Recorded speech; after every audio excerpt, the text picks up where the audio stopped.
please welcome the Director of Marketing and Communications from none other than Lulu Group International, Mr. V. Nandakumar. Before I start, how many of you have worked for an organization where you work for 22 years and still referred to as a newcomer in meetings? Or have you worked for an organization which has a staff turnover ratio of less than 0.5%? An organization that started as a small grocery store way back in 1990s in Abu Dhabi. Today has almost 60,000 employees, operations in 26 countries, 240 odd hypermarkets, supermarket and shopping malls, and an annual turnover of almost 8 billion USD. Hello and welcome to story of Lulu, or rather, Lulu where the world comes to shop. I will keep it very quick, short and exciting, like we all love to do it. The year was 1973. A young man by name Yusuff lands in the shores of Dubai, chasing the typical Malabari Gulf dream, correct? And same year, 73, somewhere in India, in a town called Rourkela, in the state of Odisha, a baby was born who would one day go on and stand here today and talk to you. No connection, but we Indians love to draw similes in everything we do, especially with celebrities. So coming back to my story of Lulu, Yusuff joins his family business of grocery shop, basically to learn the basics of business, basically shopkeeping. Quite obviously, gets bored very soon and start literally going around outskirts of Abu Dhabi looking for opportunities. Same time, expats, especially European American, were also looking for opportunities in the outskirts of Abu Dhabi. The oil was getting explored in that time, and they were all searching for oil and usually searching for opportunities. Obviously, these new settlers were definitely looking for their homegrown products, especially food products. And there was naturally not much available at that time. And they had to sometime come to the city and pick up their weekly or monthly groceries.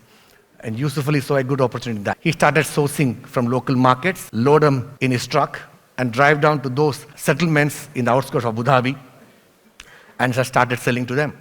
Instant success, amazing hit. The learning, don't always wait for customers at your home. Just go out and try to reach the market. And that's the one learning we at Lulu Group, even now, we follow diligently. That's why you'll find Lulu not only in main cities and towns, but also in outskirts and suburbs. The journey continues, business grows, local sourcing is not enough, logistical issues, quality constraints, price fluctuations, and Yusuff decides to go international. Mind it, it was those early days of the Gulf region. UAE was not as popular as what it is today. But he went out, he started meeting the top leaders of food industries, experts, learn new trends, and bring them to this great country. That's what another key learning comes into play. Never get bogged down by your local market conditions. Try to go international, go abroad, learn new trends, and sometimes you're required, change the way you do business. And that's why we have our own sourcing offices in 26 countries around the world, which ensures us uninterrupted supply of goods, price stability, and consistent quality for us. Similarly, the wholesale business grew.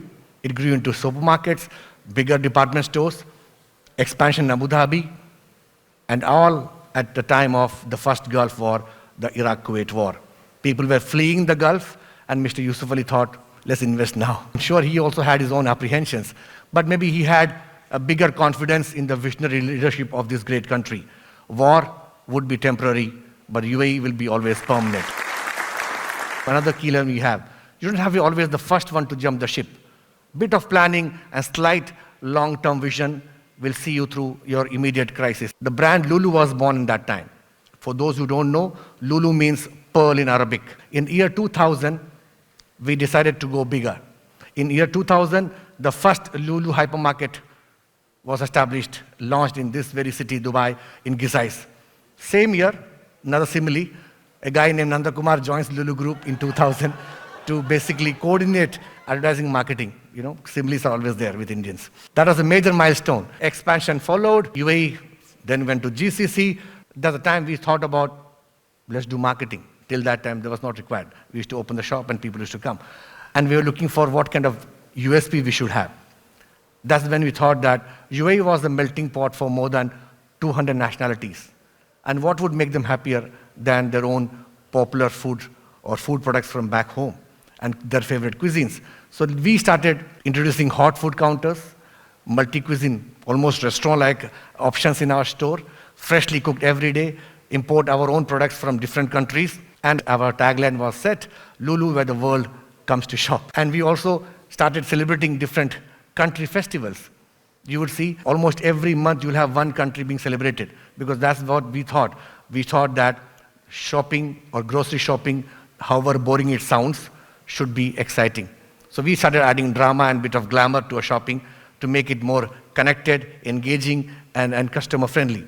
We have done almost 71 different country festivals in last 2 years itself with embassies and communities, which has in fact given us huge inroads into different communities staying in UAE and nearby areas. The story goes on, UAE, India, GCC, Far Eastern countries, hypermarket, shopping mall, express format, and then obviously COVID happens. It's a cliche, but I must say this, only 3 days we stayed at home or rather worked from home.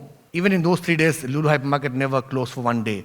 Not a single day, entire pandemic, we were always working because we were the food security partners of the government. I still remember our chairman, Mr. Yusuff himself handling the war room kind of scene, talking to airplane companies to charter planes, talking to governments in different countries to ensure we have food supplies and quota ensured, talking to different suppliers to ensure the prices are stable, because even in the so-called developed countries, they were struggling hard to keep the stores open or shelves full.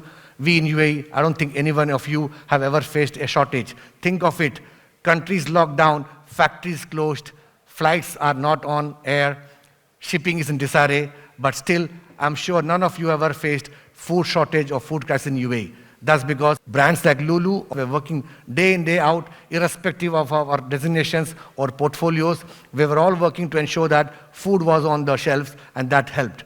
And apart from this, the major constraint or major challenge for us was to keep our staff motivated and taking care of them, because even for them, like us, it was a challenging time. End of the day, they were also scared to stand in public, talking to public and serving public. So that was our priority. And that, my dear friends, is the biggest asset we have, our human resources. During the entire pandemic, not a single layoff, not a single dirham cut from our salaries. In fact, we all got our increments also paid on time. We might not be the most professional companies in the world, or we might not be most organized companies in the world, but we are surely the most compassionate companies in the world, because whatever we do, we keep our human element center of focus. As we go on our journey towards IPO, we are sure we are going to keep our focus only on one thing, which is enriching the experience for all our key stakeholders, right from our traders to our customers to our staff. But always we'll have the guiding principle, which is business is not about money, product, or services. It's all about people. Quote Mr. Yusuff. Thank you. That's my solo on Lulu Group. Happy shopping.